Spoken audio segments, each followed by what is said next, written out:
মাওয়া news Bangla চ্যানেলে সবাইকে স্বাগতম।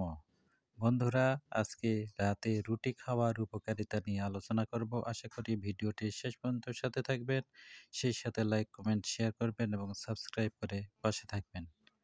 রুটি অনেকে রাতের বেলা খেয়ে থাকেন। রুটির সবচেয়ে ভালো গুণ হলো এতে কোনো প্রকার ফ্যাট থাকে না। রুটি হার্ট অ্যাটাকের সম্ভাবনা কমিয়ে দেয়।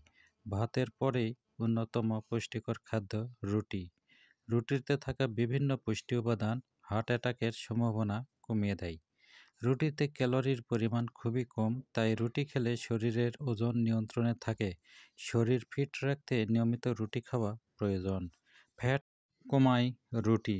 রুটিতে যেহেতু ফ্যাট থাকে না, তাই রুটি খেলে স্থূল স্বাস্থ্য হওয়ার সম্ভাবনাও থাকে না। কাজেই যারা শরীরের ওজন নিয়ন্ত্রণে রাখতে চান বা কমাতে চান, তারা নিয়মিত রাতে রুটি খেতে পারেন।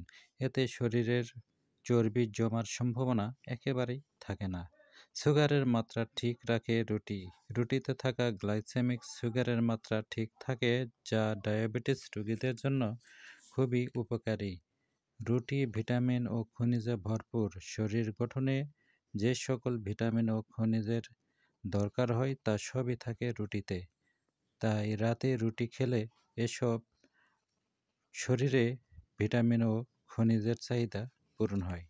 রুটি খেলে রক্তচাপ নিয়ন্ত্রণে থাকে। হার্ট অ্যাটাক বা স্ট্রোকের মতো মারাত্মক রোগের আশঙ্কাও কমে যায় অনেকখানি। রুটিতে থাকা ফ্যাক্স ফাইবার আমাদের হজম ক্ষমতা বৃদ্ধি করে, ফলে বদহজম, গ্যাস, বুক জ্বালার মতো শারীরিক সমস্যা থেকে খুব সহজেই মুক্তি পাওয়া যায়। রাতের বেলা রুটি খাওয়া শরীরের পক্ষে সবচেয়ে উপকারী, কারণ রাতে রুটি খেলে ভিটামিন ও খনিজ ভালোভাবে শরীরে প্রবেশ করে এবং বিভিন্ন পুষ্টি সমস্যার সমাধান করে। ফলে শরীর ফিট রাখতে ও রোগমুক্ত রাখতে প্রতিদিন রাতে ভাতের বদলে রুটি খাওয়া প্রয়োজন।